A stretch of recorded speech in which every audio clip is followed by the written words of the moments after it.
In this video, I'm going to share 3 ways that you can recover quickly from a hold down, whether it's because you fell on a wave or because a wave landed on your head. And the important things to remember is that staying calm is important, but also moving quickly is important. And I hear a misconception very often that people think, oh, you just need to relax. Well, that is not the whole picture, because it depends on the break. If you're at a place with shallow reef, you can't relax. You need to worry about what position you're in. You need to worry about covering your head. Whereas if you're at a place with deep water, relaxing applies more for a certain time until you realize that you need to get up to the surface, and then you need to start swimming.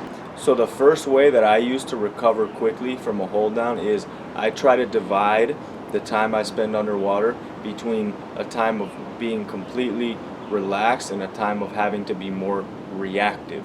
Now, at a place like Pipeline, where it's shallow and there's reef, that time that you spent relaxed is very short compared to somewhere like Puerto, where it's sand bottom, or any beach break or a point break with deep water.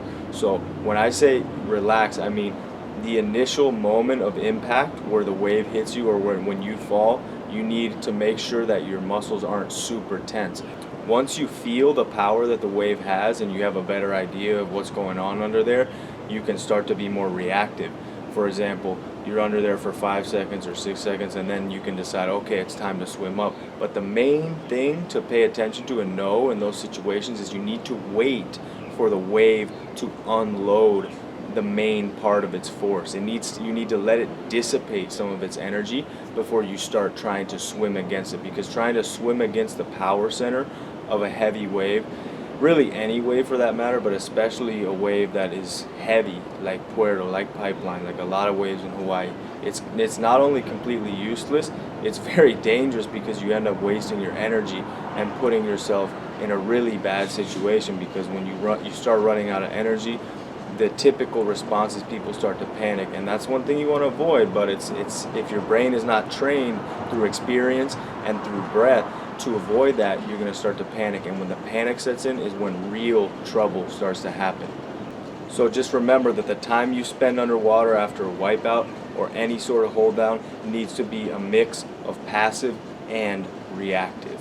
Way number 2, it's something very straightforward but very, very important, and that is have good cardio. And that means cross train. That means do other things. Don't just surf, because if you're doing other things that are cardio, that are getting your lungs and your heart working, you're going to be that much more equipped to deal with heavy situations when you're in the water. And dealing with heavy situations is just part of surfing good waves once you're past a certain experience level. So have good cardio, because when you come up from a wipeout or a beatdown, you're going to have a limited time until that next wave hits you. And when that wave does hit you, you still want to have air. You don't want to come up and be completely gassed.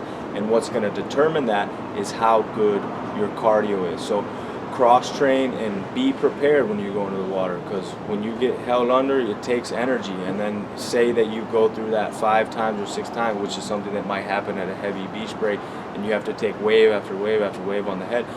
You want to be comfortable in those situations. You want to have the capacity to be comfortable in uncomfortable situations. And that's really the essence of what we're talking about here. Way number 3 is somewhat counterintuitive, but it is very, very important. And again, it's something that you do to train your mind to be in this state of, again, reacting, as opposed to hesitating and sitting there and trying to regain your breath. So number 2 is kind of a prerequisite for this one, because you need to have good cardio for this to actually be possible. But the third way is that you need to just get on your board and start paddling and get out of the danger zone, get out of the impact zone, even if that means paddling and then paddling hard and maybe missing it and taking another wave on the head. The point is, at least you are moving in a forward direction. You're not just sitting there at the mercy of the currents, at the mercy of the undercurrents of the undertow. So say you come up from a beating, and it could be mild or it could be a really bad one, but let's go with the example if it's a really bad one and you're really out of breath, because that's the insight that I can offer you, because it's happened to me so many times. You come up and you got worked and you're super tired. well, hopefully not super tired, but you're breathing harder than normal, your heart rate's up. First thing you want to do, provided the leash didn't break. If you still have your board and it's still in one piece, get the board to you, get on the board and start paddling, even if you're tired, and just get out of that impact zone. And the more you do that, the more comfortable you start to be in your ability to get yourself out of dangerous situations, because I see this happen a lot, and it's happened to me in the past, but I learned this way, and that's why I'm sharing it with you, to overcome it. And that's to not just sit there and be treading water and coughing and sputtering and trying to recover. It's like you gotta have it in mind, you gotta have yourself programmed to get that board under you, start paddling, and get the fuck out of there, because that's what's going to keep you safe, and that's what's going to keep you mentally sharp enough and strong enough to be able to be comfortable in those uncomfortable situations and surf in heavy surf and do it again and again and again. And the only way to learn this is to go out there and do it. But if you love surfing, if you want to get to the next level in your surfing, if you want to push, if you're one of those people that pushes past your limitations and you're serious about that, then this is something that you can take into the water with you, and you'll notice it'll work wonders for your surfing. And if you haven't checked it out yet, I have a new training called Surf Success Secrets 2.0. And basically it teaches ways that I have figured out over the years to really 10x my ability to get where I want to be in my surfing. And what it does is it teaches you how to increase your paddle strength. Surf Success Secrets. It's free. Check it out. Make sure to click the link below this video, and thank you for watching.